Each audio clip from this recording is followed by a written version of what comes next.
अस्सलाम वालेकुम student.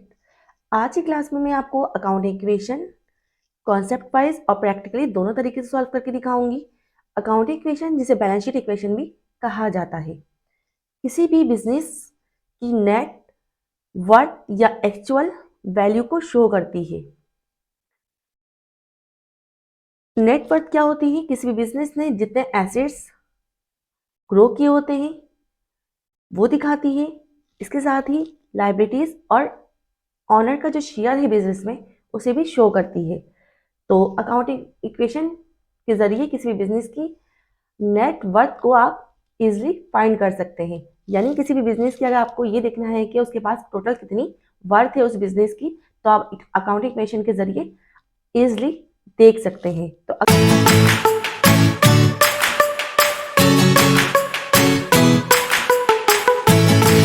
Equation की बात करते हैं।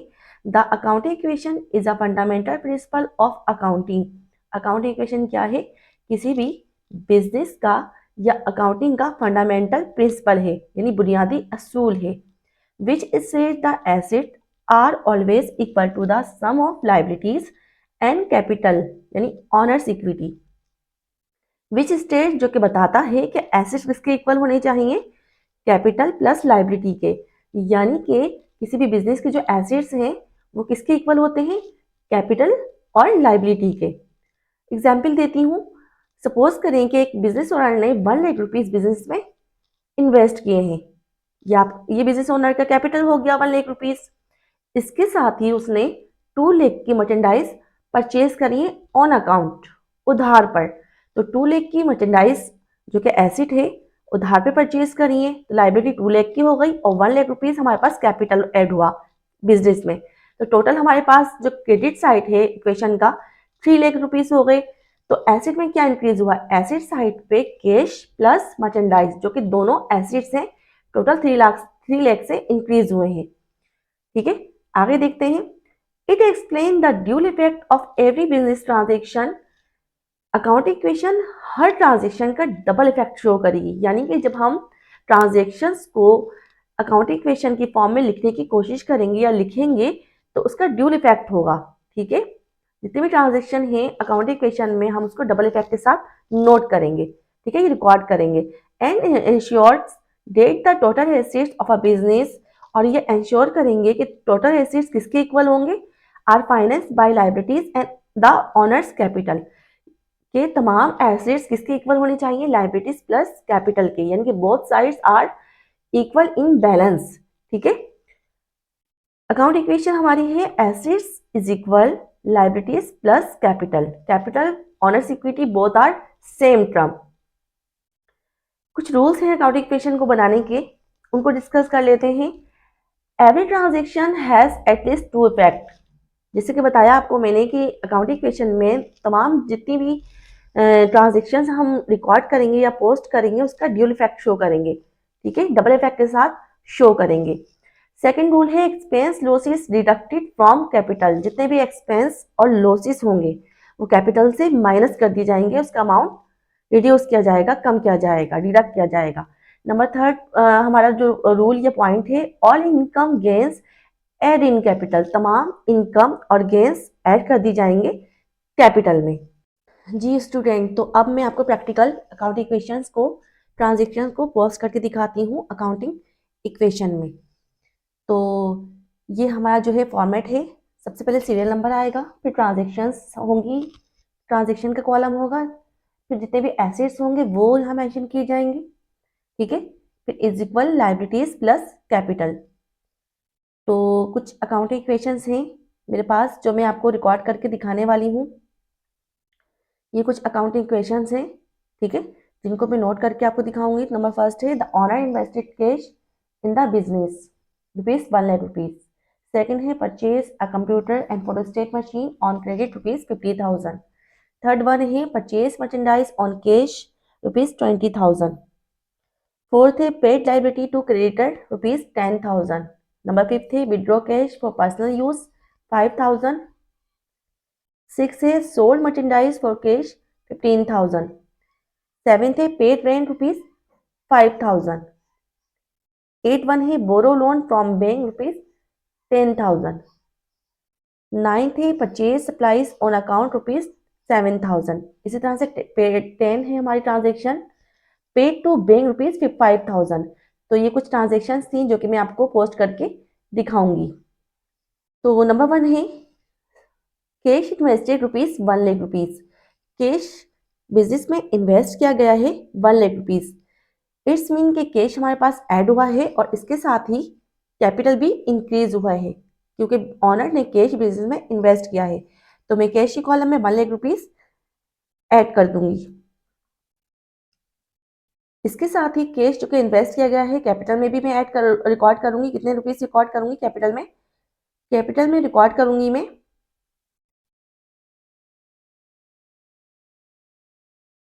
कैपिटल में भी ₹1,00,000 नोट डाउन करूंगी। जी स्टूडेंट, तो नंबर इसके बाद हमारी ट्रांजेक्शन है, इसको बैलेंस करते हैं पहले। ₹1,00,000 कैपिटल में ऐड हुए हैं, इस कैश में ऐड हुए हैं, इसके साथ ही ₹1,00,000 मेरे पास कैपिटल में भी ऐड हुए हैं।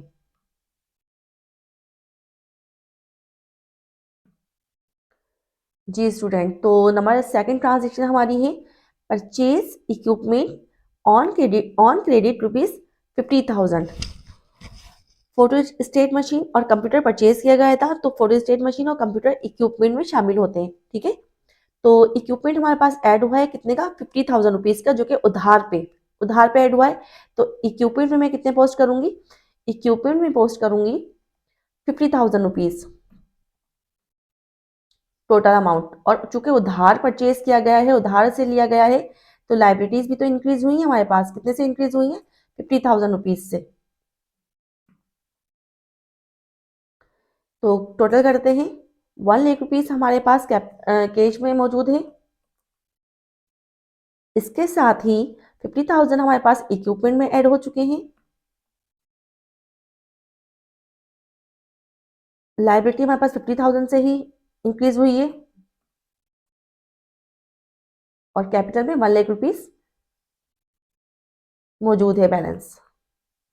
जी स्टूडेंट, तो अब हम बात करते हैं नंबर थर्ड ट्रांजेक्शन की। Purchase merchandise on cash ₹20,000। Merchandise purchase की गई हैं ₹20,000 की। तो मर्चेंडाइज जो कि एसिड है, मर्चेंडाइज में 20,000 ऐड कर देंगे और कैश पेमेंट की गई है उसके अगेंस्ट, तो कैश में से 20,000 कैश एक अनदर एसिड। ठीक है, कैश भी एसिड ही है, तो कैश हम माइनस करेंगे 20,000 क्योंकि जो परचेजिंग की गई है कैश पर की गई है। 20,000 हम लेस कर देंगे कैश में से और इसके साथ ही मर्चेंडाइज में ₹20,000 ऐड कर देंगे।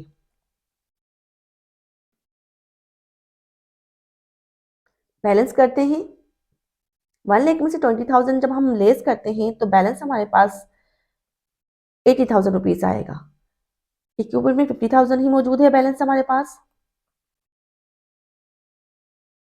मर्चेंडाइज में ₹20,000 का बैलेंस ऐड हो चुका है।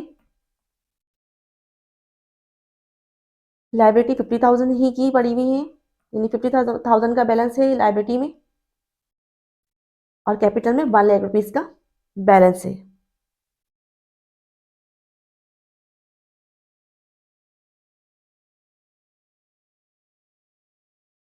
नेक्स्ट ट्रांजेक्शन को देखते हैं, number 4, paid to creditor ₹10,000। Creditor को पेड किए गए हैं 10,000। जब हम क्रेडिटर को पे करते हैं इट्स मीन कि हम लाइबिलिटी पे कर रहे हैं। तो 10,000 में कैश पे किए, तो कैश में से ₹10,000 में क्या करूंगी? डिडक्ट करूंगी, माइनस करूंगी या लेस करूंगी ₹10,000 क्योंकि हमने क्रेडिटर को पे किए हैं। इसके साथ ही लाइबिलिटी भी तो हमारी डिक्रीज हुई है ₹10,000 से।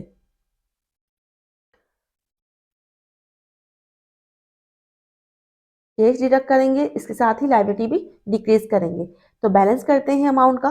80,000 में से जब हम 10,000 माइनस करते हैं तो बैलेंस आएगा हमारे पास ₹70,000।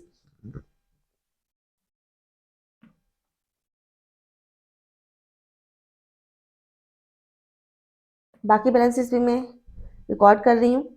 लाइबिलिटी में से 50,000 जब मैं माइनस कर रही हूँ, 50,000 में से मैं माइनस कर रही हूँ 10,000, तो बैलेंस आ रहा है ₹40,000। और कैपिटल में कितने हैं हमारे पास, कैपिटल में वही 1 लाख रुपीस मौजूद हैं।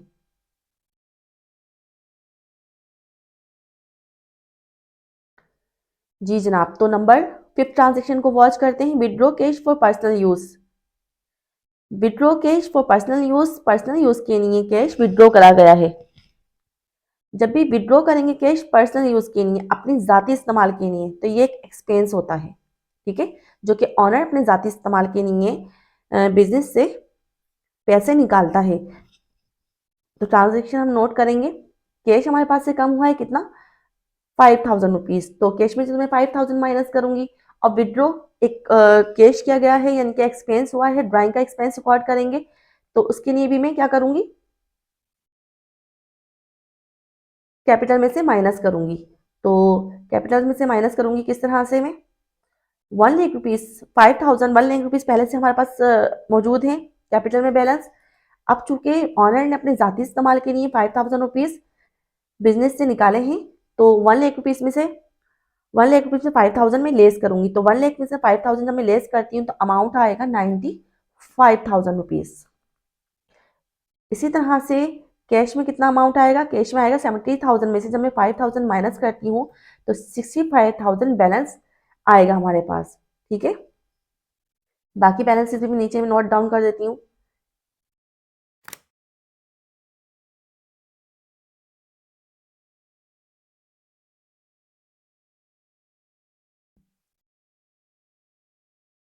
जी, तो नेक्स्ट ट्रांजेक्शन की बात करते हैं। नेक्स्ट ट्रांजेक्शन हमारी क्या है, merchandise sold for cash ₹15,000। Merchandise sold की गई है, बेची गई है, ठीक है। मर्चेंडाइज सेल की गई है, कितने की सेल की गई है, 15,000 की सेल की गई है, 15,000 की। तो 15,000 हमारे कैश की फॉर्म में हमारे बिजनेस में ऐड हुए हैं, यानी हमारे कैश में 15,000 ऐड किए हुए हैं कितने, तो 15,000 में ऐड कर दूंगी कैश के अंदर। इसके साथ ही मर्चेंडाइज जो कि हमारे पास से माइनस हुई है, लेस हुई है, तो मैं 15,000 मर्चेंडाइज में से लेस करूंगी। क्यों, क्योंकि 15,000 की मर्चेंडाइज हमने सोल्ड कर दी है। कैश भी हमारा एसिड है, तो कैश में एसिड ऐड कर दिया मैंने 15,000, और मर्चेंडाइज भी एसिड है, और मर्चेंडाइज में से 15,000 मैंने माइनस कर दिया। बैलेंस करते हैं पूरे अमाउंट को। 65 में जब मैं ऐड करती हूँ 15,000 तो मेरे पास अमाउंट आएगा 80,000 रुपीज, यानी कि बैलेंस आया है हमारे पास 80,000 रुपीज। बाकी भी बैलेंस में नीचे नोट डाउन कर देती हूँ। जी तो मर्चेंडाइज 20,000 थी, अब उसमें से हमने 15,000 माइनस कर दी, तो टोटल मेरे पास कितनी की मौजूद है अभी फिलहाल, 20,000 15,000 माइनस करने के बाद 5,000 का बैलेंस आया है।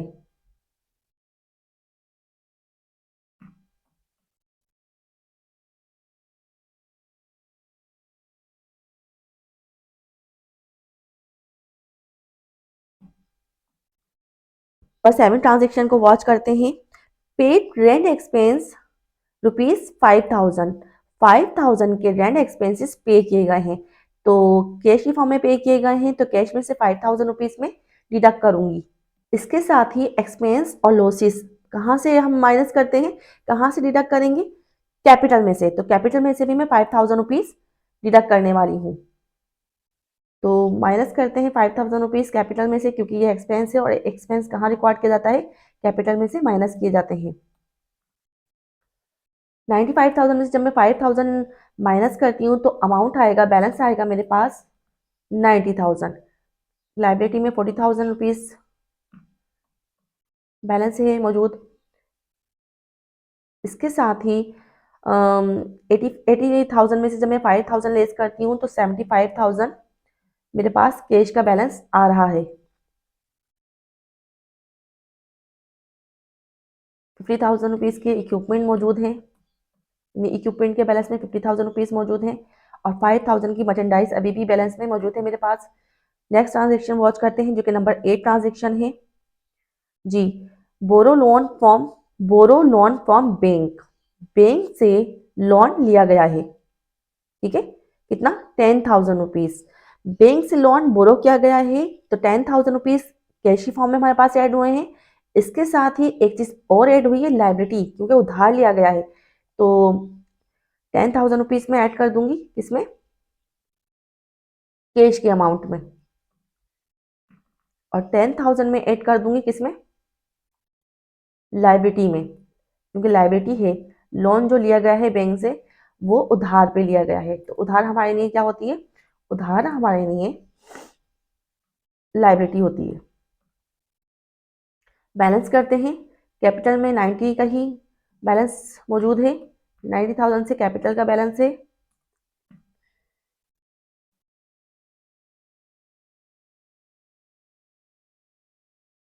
5,000 की जो है मर्चेंडाइज का बैलेंस है,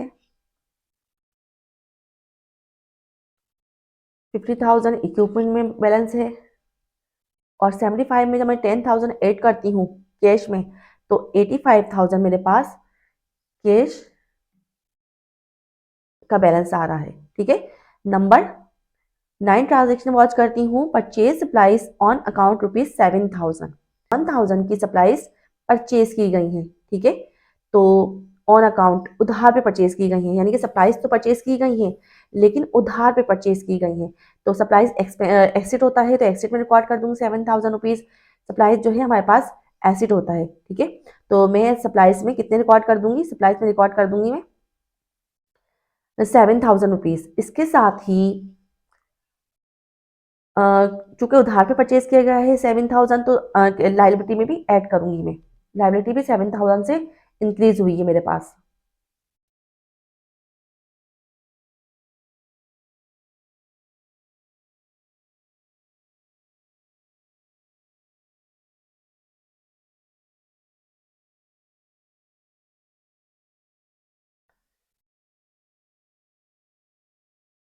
बैलेंसेस करते हैं,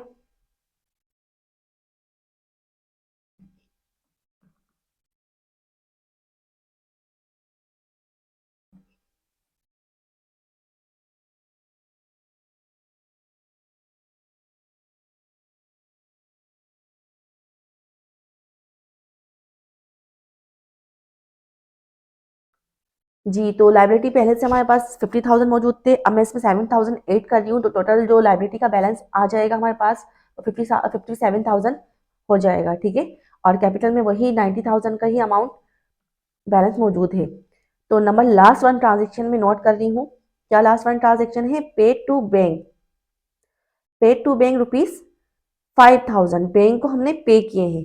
ठीक है, बैंक की जो लाइबिलिटी हम बैंक से बोरो किए थे हमने, अब उसकी लाइबिलिटी में पे कर रही हूँ 5,000 रुपीज की, तो 5,000 मेरे पास क्या होंगे, डिडक्शन होगी कैश में से।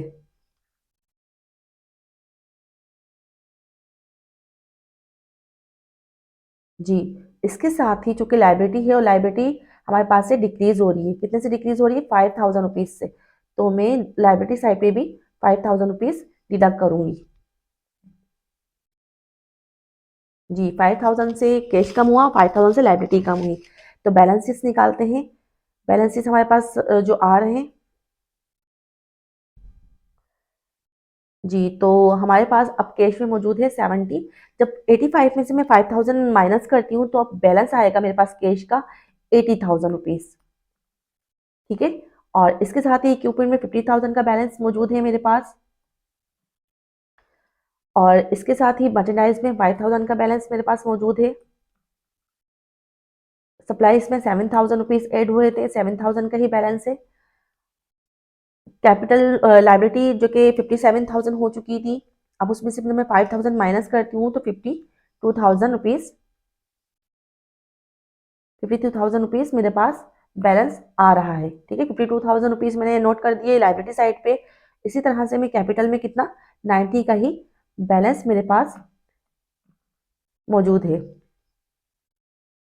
अब हम टोटल करते हैं एसेट इक्वल है लाइबिलिटी के और कैपिटल के या नहीं, और लाइबिलिटी साइड पे और कैपिटल में कितना अमाउंट है, तो एसेट प्लस करते हैं। 80,000 रुपीज मेरे कैश में अमाउंट है और 50,000 मेरे पास इक्विपमेंट में है, तो 80 और 50 मिलाकर टोटल अमाउंट बन रहा है 1,30,000। उसमें जब मैं 5,000 एड करती हूँ तो 1,35,000, और जब मैं 7,000 एड करती हूँ सप्लाईज की तो 1,42,000 का अमाउंट मेरे पास एसिड में मौजूद है, तो 1,42,000 मैंने नोट कर दिए एसेट साइड पे इज इक्वल, अब लाइबिलिटी में देखते हैं 52,000 का अमाउंट मौजूद है मेरे पास लाइबिलिटी साइड पे। इसके साथ ही 90,000 का अमाउंट मौजूद है मेरे पास कैपिटल में। तो जब मैं ऐड करती हूँ 52,000 और 90,000 को, तो साथ ही 1,42,000 क्रेडिट साइड पे कैपिटल,